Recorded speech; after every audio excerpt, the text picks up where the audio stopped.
Hello students, स्वागत है आपका हमारे चैनल अनुभव एजुटेक में। स्टूडेंट्स, आज हम टॉपिक डिस्कस करने वाले हैं वो है principle of superposition of electrostatic forces. क्या है ये प्रिंसिपल ऑफ सुपरपोजिशन? इससे पहले जो टॉपिक्स हैं उनकी मैं वीडियो पहले बना चुका हूँ, तो उन वीडियो को देखने के लिए आप हमारा चैनल ज्वाइन कर सकते हैं।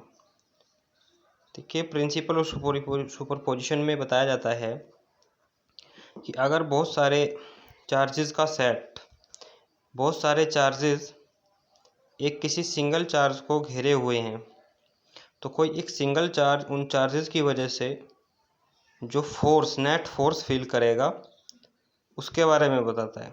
हालांकि वो सिंगल चार्ज भी बाकी अदर चार्जेस पर कुछ फोर्स अप्लाई करता है, लेकिन जो सिंगल चार्ज बाकी चार्जेस पर फोर्स अप्लाई कर रहा है उसको हम यहाँ कंसिडर नहीं करते हैं। It states that when a number of charges are interacting, the total force on a given charge is the vector sum of the forces exerted on it due to all other charges। मान लें कि कोई Q point charge है अपनी fixed position पर, और उसके चारों तरफ बहुत सारे पॉइंट चार्जेस हैं Q1, Q2, Q3, Q4, Qn तक। तो इन सभी पॉइंट चार्जेस की वजह से जो वो एक टोटल फोर्स फील करेगा वो उन सभी चार्जेस द्वारा लगाए गए अलग अलग इलेक्ट्रोस्टैटिक फोर्स के वेक्टर सम के इक्वल होगा, जो वो सिंगल चार्ज फोर्स फील करेगा। So the force between two charges is not affected by the presence of other charges. ये स्टेटमेंट आप ध्यान रखिएगा प्रिंसिपल ऑफ सुपरपोजिशन में, लेकिन कंडीशन ये भी है यहाँ पर कि जो फोर्स है दो चार्जेस के बीच लगने वाली is not affected by the presence of other charges. Principle of superposition में हमें सिर्फ ये देखना है कि किसी एक सिंगल पॉइंट चार्ज पर बाकी चार्जेस की वजह से जो लगने वाला नेट फोर्स है वो उसकी वैल्यू कितनी होती है। तो बाकी जितने भी पॉइंट चार्जेस का ग्रुप है उस सिंगल चार्ज पर अलग अलग फोर्सेज की वैल्यू अप्लाई करेगा। मान लिया Q1 कोई चार्ज है तो वो Q पॉइंट चार्ज पर F1 फोर्स अप्लाई करता है, Q2 चार्ज Q पर F2 फोर्स अप्लाई करता है, Q3 चार्ज Q पर F3 फोर्स अप्लाई करता है। तो जो total net charge Q point charge जो कि बाउंड है, चारों तरफ से घिरा हुआ है, जिसके आसपास बहुत सारे पॉइंट चार्जेस हैं, तो वो जो नेट फोर्स फील करेगा वो क्या होगा, vector F1 plus vector F2। और मान लें कि n पॉइंट चार्जेस से वो बाउंड है, तो उस कंडीशन में plus and on plus vector Fn हो जाएगा। इस प्रिंसिपल को हम डायग्राम के अकॉर्डिंग भी समझते हैं। देखिए, एक्स एक्सिस और वाई एक्सिस के प्लेन में एक पॉइंट चार्ज हमने लिया हुआ है Q1, जो कि Q2 और Q3 पॉइंट चार्ज से बाउंड है। उसके आसपास क्या है, Q2 और Q3 पॉइंट चार्ज है। ओरिजिन O से हमने इन पॉइंट चार्जेस के पोजीशन वेक्टर को डिनोट किया हुआ है vector R1, vector R2 and vector R3 से। क्लियर? ओके। उसके बाद जो Q1 पॉइंट चार्ज है वो Q2 पॉइंट चार्ज की वजह से जो फोर्स फील कर रहा है वो वेक्टर F12 है, और Q1 point charge Q3 point charge की वजह से जो फोर्स फील कर रहा है वो वेक्टर F13 है। ये आपको क्लियर समझ आया होगा। इसी तरीके से Q2 और Q1 के बिटवीन हमने एक पोजीशन वेक्टर लिया है वेक्टर R12, और Q3 और Q1 के बिटवीन हमने एक पोजीशन वेक्टर लिया है वेक्टर R13। ये आपको क्लियर समझ आया होगा। तो अगर हम इन वेक्टर्स को आगे की तरफ और बढ़ा दें तो यहाँ पर vector law of parallelogram of vector addition होता है, ठीक है।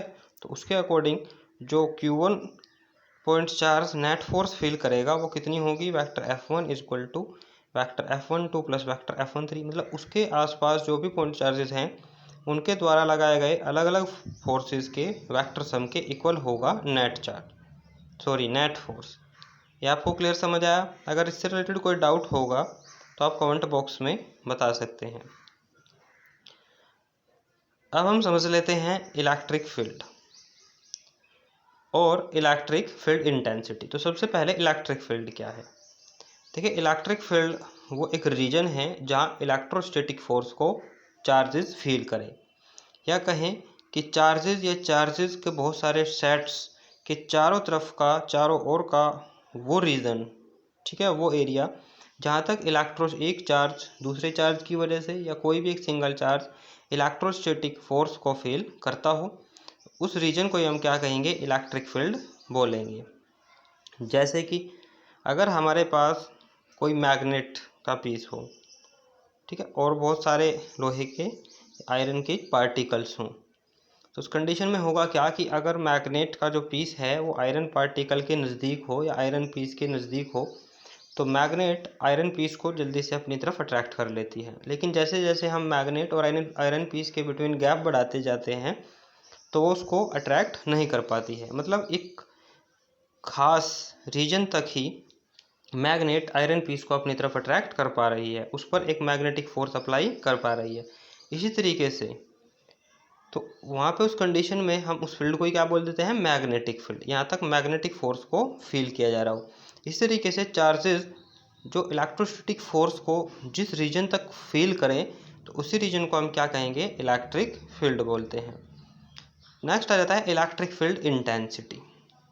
ये क्या होता है, देखिए इलेक्ट्रिक फील्ड और इलेक्ट्रिक फील्ड इंटेंसिटी को हम कई बार एक ही चीज़ समझ लेते हैं, बट ऐसा नहीं है। हमने ये इलेक्ट्रिक फील्ड में समझा कि जहाँ जिस रीजन तक कोई भी पॉइंट चार्ज या चार्जेस इलेक्ट्रोस्टैटिक फोर्स को फील करते हों, उस रीजन को हम क्या कह देते हैं, इलेक्ट्रिक फील्ड कह देते हैं। लेकिन कोई भी एक सिंगल चार्ज या फिर चार्जेस वो कितना फोर्स फील कर रहे हैं, यानी पर यूनिट कूलम्ब चार्ज पर लगने वाला फोर्स कितना है, तो उसी को हम बोलते हैं इलेक्ट्रिक फील्ड इंटेंसिटी। कोई भी चार्ज किसी दूसरे चार्ज पर कितना मैक्सिमम फोर्स अप्लाई करके उसे अपनी तरफ अट्रैक्ट या रिपल करता है, तो वो क्या हो जाती है, उसकी इलेक्ट्रिक फील्ड इंटेंसिटी हो जाती है, जिसको हम कैपिटल ई लेटर से डिनोट करेंगे। So electric field intensity at a point is defined as the force experienced by a unit positive test charge placed at that point without disturbing the position of source charge। देखिए source charge क्या है हमारा Q और test charge क्या है Q nought. अब ये पहले मैं आपको क्लियर कर दूं कि ये टेस्ट चार्ज क्या होता है। देखिए टेस्ट चार्ज होता है एक स्मॉल अमाउंट ऑफ चार्ज, एक चार्ज का एक ऐसा अमाउंट जिसकी वैल्यू वेरी वेरी लो हो, ठीक है, यानी कि जिस पॉइंट पर, जैसे कि यहाँ पे हमने डायग्राम में दिखाया कि ये पॉइंट P पर प्रेजेंट है, तो इस पॉइंट P पर जो कि पॉइंट O से यानी हमारे सोर्स चार्ज Q से स्मॉल r डिस्टेंस पर है, तो हमें फाइंड करना है कि इस Q चार्ज की वजह से ये Q नोट चार्ज कितना फोर्स फील कर रहा है।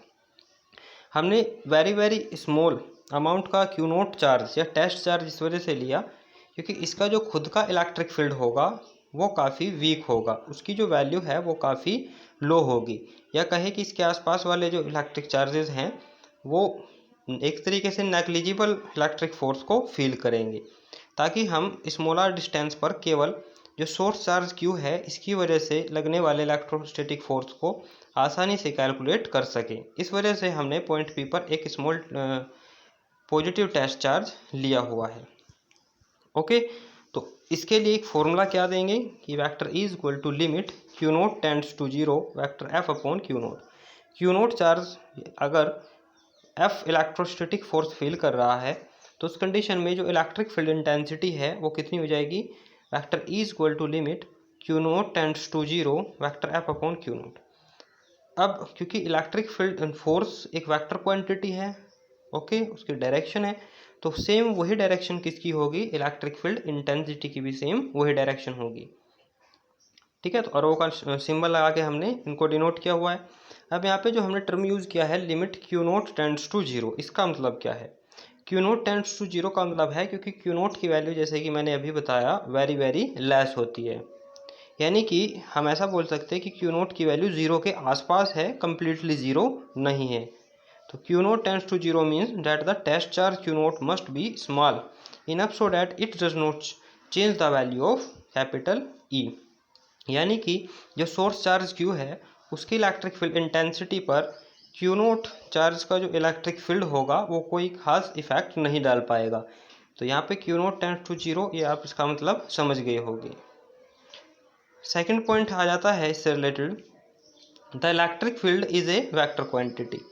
ये मैं आपको अभी बता चुका हूँ कि इलेक्ट्रिक फील्ड, सॉरी यहाँ पे हम electric field intensity terms use भी कर सकते हैं। तो इलेक्ट्रिक फील्ड इंटेंसिटी क्या है, एक वेक्टर क्वांटिटी है उसकी डायरेक्शन सेम क्या होगी, उसकी डायरेक्शन वही होगी जो कि इलेक्ट्रोस्टैटिक फोर्स की डायरेक्शन है। यानी सोर्स चार्ज एक टेस्ट चार्ज पर जिस डायरेक्शन में फोर्स अप्लाई कर रहा है वही सेम डायरेक्शन क्या होगी, इलेक्ट्रिक फील्ड इंटेंसिटी की डायरेक्शन होगी। थर्ड पॉइंट है its SI unit is newton per coulomb. Newton per coulomb कैसे हुआ, देखिए फॉर्मूला हम देखते हैं फिर से। Electric field is equal to क्या था, फोर्स अपॉन चार्ज। तो फोर्स की जो एसआई यूनिट है वो क्या होती है, न्यूटन, और चार्ज की एसआई यूनिट होती है कूलाम। तो इस तरीके से इलेक्ट्रिक फील्ड इंटेंसिटी की जो एसआई यूनिट है वो जाएगी न्यूटन पर कूलाम। एक इलेक्ट्रिक फील्ड इंटेंसिटी के एक दूसरे फॉर्मूले के अकॉर्डिंग इसकी SI unit volt per metre भी होती है। यानी electric field is equal to potential difference divide by distance हो जाता है वहाँ पे। कई बार क्या होता है, एग्जामिनर कंफ्यूज करने के लिए मल्टीपल चॉइस क्वेश्चन बनाता है और वहाँ पे इलेक्ट्रिक फील्ड की एसआई यूनिट पूछता है और ऑप्शन में न्यूटन पर कूलाम और volt per metre both first and second true, इस तरीके से ऑप्शन बना देता है। तो ध्यान रखिएगा इलेक्ट्रिक फील्ड की न्यूटन पर कूलाम और वोल्ट पर मीटर दोनों ही एसआई यूनिट होती है। ये क्लियर आपको समझ आया। अब इलेक्ट्रिक फील्ड इंटेंसिटी का सिग्निफिकेंस क्या है, इलेक्ट्रिक फील्ड का सिग्निफिकेंस क्या है। तो इलेक्ट्रिक फील्ड इंटेंसिटी के अकॉर्डिंग हम किसी भी पॉइंट पर लगने वाले इलेक्ट्रोस्टैटिक फोर्स को कैलकुलेट कर सकते हैं, क्योंकि जो कूलम्ब्स फोर्स है किसी भी चार्ज पे लगने वाला, coulomb's force on a charge Q nought due to a source charge Q. ठीक है, सोर्स चार्ज क्यू की वजह से क्यू नोट जो कि एक टेस्ट चार्ज है उस पर लगने वाला जो कूलम्ब्स फोर्स है या जिसको हम इलेक्ट्रोस्टैटिक फोर्स कह रहे हैं, उसको हम may be treated as two stages. उसको हम दो स्टेजेस में देखिए कैसे समझ लेते हैं। पहले जो सोर्स चार्ज है क्यू वो एक प्रोड्यूस करेगा इलेक्ट्रिक फील्ड अपने चारों तरफ। कोई भी एक सिंगल पॉइंट चार्ज क्या करता है, एक इलेक्ट्रिक फील्ड प्रोड्यूस करता है अपने चारों तरफ। तो उससे 2 सेंटीमीटर 3 मीटर 3 सेंटीमीटर यानी किसी ना किसी डिस्टेंस पर प्रेजेंट किसी भी एक टेस्ट चार्ज पर कुछ फोर्स जरूर अप्लाई होगा।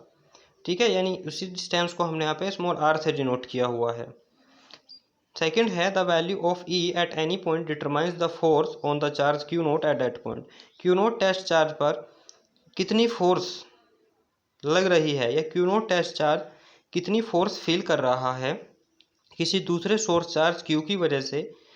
ठीक है, तो उस फोर्स को भी हम कैलकुलेट इस फॉर्मूले के अकॉर्डिंग कर सकते हैं। इससे पहले हमने पढ़ा vector E is equal to vector E is equal to F upon Q nought. तो उसी फॉर्मूले के अकॉर्डिंग एफ की वैल्यू, अगर हमें ई की वैल्यू फाइंड हो तो हम एफ की वैल्यू फाइंड कर सकते हैं। क्लियर है।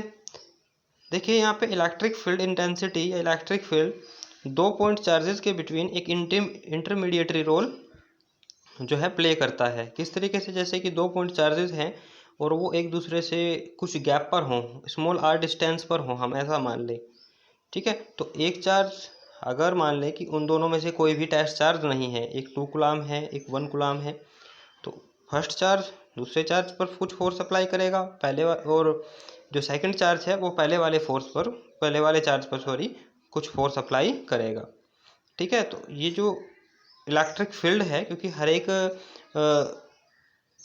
पॉइंट चार्ज का अपना अपना इलेक्ट्रिक फील्ड होता है, तो इलेक्ट्रिक फील्ड दो पॉइंट चार्जेस के बीच एक इंटरमीडिएटरी एक मध्यस्थता का जो है भूमिका निभाता है।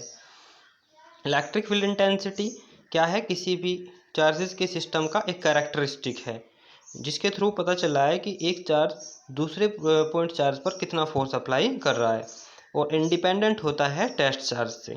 क्यों, क्योंकि टेस्ट चार्ज का जो खुद का इलेक्ट्रिक फील्ड है वो नेग्लिजिबल होता है। तो इस वजह से इलेक्ट्रिक फील्ड इंटेंसिटी की हो जाती है, इंडिपेंडेंट भी हो जाती है। So we place at a point to determine the field. तो इसके माध्यम से हम किसी भी पॉइंट पे क्या है इलेक्ट्रिक फील्ड की वैल्यू फाइंड भी कर सकते हैं। तो यहाँ तक आपको क्लियरली समझ आया होगा।